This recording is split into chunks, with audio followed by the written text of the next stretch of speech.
I'm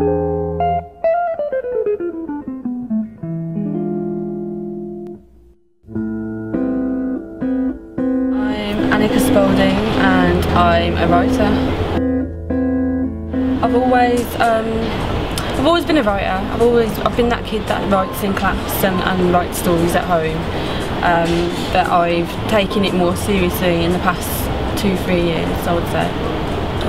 I like writing stuff that can appeal to the reader, so everyday relatable stuff. Most of my work focuses on domestic violence or rape and sexual violence, women, families, relationship breakdown. I tend to write what I know, but I don't write academically. I write how I speak, I guess, in a sense. So it's usually something very personal, and I like to inspire people with my work, so I think that happens too. I think that the latter, definitely. When I write, I don't write for the audience, I write for myself. Not even for myself, but more because I think if you write for the audience, it changes the way that you write, and you don't write as well. But if you write a story with the mindset that only you're going to get to read it, it turns out to be some of your best work. I've got 3 books. I've got a novel, an anthology of poetry and a collection of short stories, and I've had various articles published online and in publications as well. It feels good, it feels really surreal, especially when I have my books and it's a hard book there with my name on it. It's like wow, but I'm not traditionally published, I'm self-published, and I suppose the next step would be to be traditionally published and then have my books in Waterstones and bookshops like that. Self-publishing, it's all your own stuff, so you literally put together a Word document or a PDF document and you upload that onto the computer, and you manage how that looks, and you manage the book cover, and it's all down to you.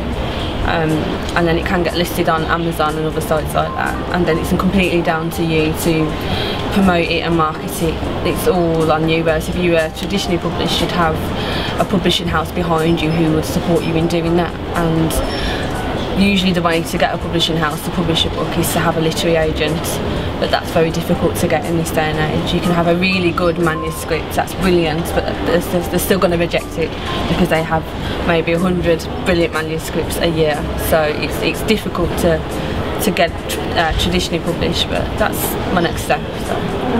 It's a combination of the both, really. For example, I think there was a period of time where lots of childhood stories about abuse were really popular, so there were loads of books around that. So I suppose if I wrote something like that around that time, I would have maybe got an agent. But at the same time, your content can be good, and it might be different to what's around at the moment, but then there's your unique selling points as well. And I think if you believe in what you've written and you're passionate about it, why write to fit ideals set by everyone else, you know? I mean, there's a few things that I'd like to try. Like I'd like to write scripts, have a go at that, try a bit more with poetry. I write stories now and I write articles now. I'm quite open to trying different things. I've recently been asked to write a biography for somebody, to write a book for someone else. So that's a bit of a challenge in a sense. It's not my own story that I'm telling. I'm having to capture someone else's life and put that into words. So that's exciting. What I am going to be working on soon is the sequel to my novel, my first novel. And that focuses on women, a woman's experience in prison and the impact of that on her family outside of prison. And I'm going to do a lot of research for that because I don't know about women in prison, but I know that there will be people who do, whether they've been in prison themselves or their mum or their sister has. So that's what I'm going to be working on pretty soon. I do know that once I've written the sequel and it's ready to be published, that I'd like a short film which captures the essence of the first one and gives you a little teaser into the second one around the time that I release the second one. So that's something that I do want to do.